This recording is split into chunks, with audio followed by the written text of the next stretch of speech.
UK का visa लेना मुश्किल नहीं है, लेकिन गलत तरीके से अप्लाई करना बहुत आसान है। यही वजह है कि मोस्टली लोगों के वीज़ा एप्लीकेशन जो है वो रिजेक्ट हो जाते हैं। आज मैं आपको माइंडसेट बताऊंगा कि वीज़ा ऑफिसर किस माइंडसेट को पे आपकी एप्लीकेशन को देखता है। वीडियो को शुरू से लेकर एंड तक लाजमी देखिएगा ताकि आप कोई भी चीज़ मिस ना कर सकें। और मुझे उम्मीद है कि इस वीडियो को देखने के बाद आप उसका माइंडसेट समझ जाएंगे। फिर मैं एक सीरीज़ स्टार्ट करने लगा हूँ यूके की वीडियोस के ऊपर ही, जिसमें मज़ीद एक्सप्लेनेशन आपको देता जाऊँगा। तो चलते हैं अपने टॉपिक की तरफ। मेरा नाम आमिर शहजाद है और मैं ऑनेक्स इंटरनेशनल सर्विसेज में वीज़ा की सर्विसेज को प्रोवाइड करता हूँ। तो सबसे पहली जो चीज़ मैं आपको वो बताना चाहता हूँ कि आप लोग ये चीज़ समझ लें कि आपने जस्ट डॉक्यूमेंट सबमिट नहीं करने होते, आपने अपनी क्रेडिबिलिटी शो करनी होती है कि आप कितने क्रेडिबल हैं। तो ये सबसे मेन चीज़ होती है। मोस्टली लोग क्या करते हैं, वो डॉक्यूमेंट अपने ले आते हैं, ये भी लगा दें वो भी लगा दें। आपने जो डॉक्यूमेंट सबमिट करने हैं उससे आपकी क्रेडिबिलिटी शो होनी चाहिए। उसके बाद अगर आपने विज़िट पर्पस के लिए अप्लाई किया हुआ है तो वीज़ा ऑफिसर कभी इस चीज़ को फोकस नहीं करेगा कि आपने विज़िट पर्पस के लिए वीज़ा अप्लाई किया। वो इस चीज़ को फोकस करेगा कि आप वापस आएंगे कि नहीं आएंगे। इसके बाद मैं अगर बात करूं तो आपकी बैंक स्टेटमेंट वो देखता है। बैंक स्टेटमेंट के अंदर वो ये नहीं देखता कि आपके पास अरबों की ट्रांजैक्शन है या खरबों की ट्रांजैक्शन है या आपके पास क्लोजिंग बैलेंस कितना है। वो एक पैटर्न को देखता है कि आपके अकाउंट के अंदर किस पैटर्न से पेमेंट आ रही है। जैसे जॉब वाले की मिसाल करूँ तो प्रॉपर सैलरी उसमें क्रेडिट हो रही है कि नहीं हो रही। इसी तरीके से वो जो बिज़नेस की स्टेटमेंट होती है उसमें भी एक पैटर्न देख रहा होता है और उस पैटर्न को देख के इनका माशाल्लाह से इतना एक्सपीरियंस होता है कि वो पैटर्न को देख के जज कर लेते हैं कि ये स्टेटमेंट रियल है या फेक है। और दूसरी चीज़, समटाइम पे रियल स्टेटमेंट भी होती है आपकी, लेकिन वो उसका एक प्रॉपर पैटर्न नहीं होता। ठीक है।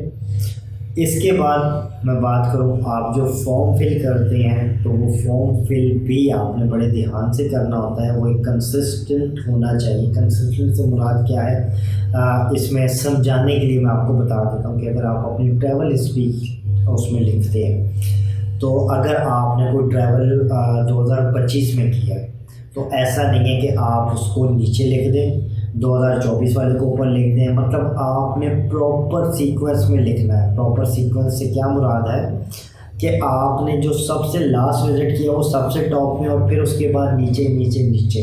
हाँ, अगर बीच में आपको कोई सेक्शन मिस हो गया है तो ये नहीं है कि आप उसको एंड पे उठा के लिख दें। आप थोड़ा सा टाइम लगेगा, आप सारी की सारी वो हिस्ट्री को रिमूव करें और दोबारा एक कंसेप्ट वे के अंदर उसको लिख दें।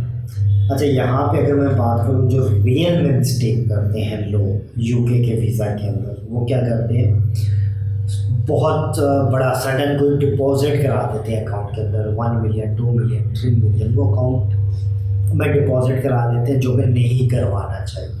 ठीक है। फिर उसके बाद मैं बात करूँ तो उसकी एक्सप्लेनेशन वीक देते हैं। एक्सप्लेनेशन का तरीक़ाकार मैं एक पहले ऑलरेडी वीडियो बना चुका हूँ यूके के ऊपर, आप उसको चेक करें। उसमें बैंक स्टेटमेंट को किस तरीके से आप लोगों ने एक्सप्लेनेशन देनी है, ट्रांजैक्शन को कैसे एक्सप्लेन करना है, वो मैंने पूरा का पूरा उसके अंदर एक्सप्लेन किया हुआ है। फिर उसके बाद बात करूँ तो फेक डॉक्यूमेंट आप लोग लगा देते हैं। फेक डॉक्यूमेंट आपने कोई भी नहीं लगाना। ठीक है। ये लोग सम टाइम पे मैंने नोटिस किया है, सम टाइम पे ये लोग आपका इवन के होटल बुकिंग तक चेक करते हैं। मैंने अपनी आंखों से ऐसे केस देखे हैं जिसमें रिफ्यूज़ल आए और उसमें होटल बुकिंग का बाकायदा उन्होंने लिख के दिया कि होटल बुकिंग एडिट करके आप लोगों ने लगाई है। ठीक है। ये मैंने खुद अपनी आंखों से ये देखा है। तो आपने कोई भी फेक चीज़ इसके अंदर नहीं लगानी। अच्छा, अप्रूवल की बात करूँ तो अप्रूवल की स्ट्रैटेजी बिल्कुल इसमें सिंपल सी है। अगर आपकी नेचुरल प्रोफाइल है, आपका पर्पस क्लियर है, आपकी स्ट्रॉन्ग टाइज हैं, तो आपको ये वीज़ा ग्रांट कर देंगे।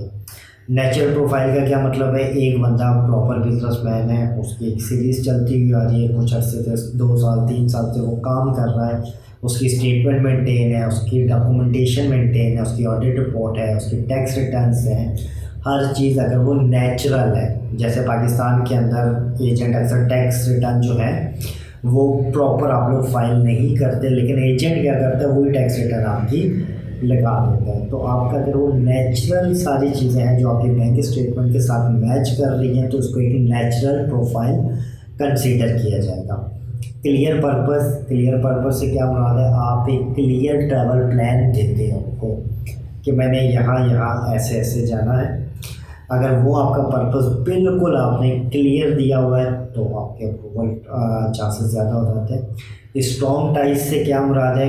बिज़नेस करते हैं तो बिज़नेस की डिटेल आपकी आ गई, अगर जॉब करते हैं तो जॉब की डिटेल आ गई, लाइक एनओसी हो गई, लीव, जिसको लीव अप्रूवल हम लोग कहते हैं, फिर सैलरी स्लिप वगैरह प्रॉपर क्रेडिट होनी चाहिए। अगर आपके नाम पे कोई एसेट्स हैं, वो मूवेबल है, इनमूवेबल है, ये सारी की सारी स्ट्रॉन्ग टाइज है।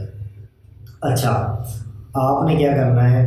अपनी फाइल को ब्लाइंडली कभी भी सबमिट नहीं करना। आप स्क्रीन के ऊपर जो हमारा व्हाट्सअप नंबर है, आप उसके ऊपर अपने डॉक्यूमेंट सेंड करें, मैं उसको प्रॉपर देखूंगा और फिर मैं उसके बाद आपको बताऊंगा कि आप कहाँ पे स्टैंड करते हैं और आपको ये अप्लाई भी करना चाहिए कि नहीं करना चाहिए। उम्मीद है आज की वीडियो आप लोगों को पसंद आई होगी। वीडियो पसंद आई हो तो उसको लाइक शेयर और सब्सक्राइब ज़रूर कीजिएगा और दुआ में याद रखिएगा। अल्लाह हाफिज़।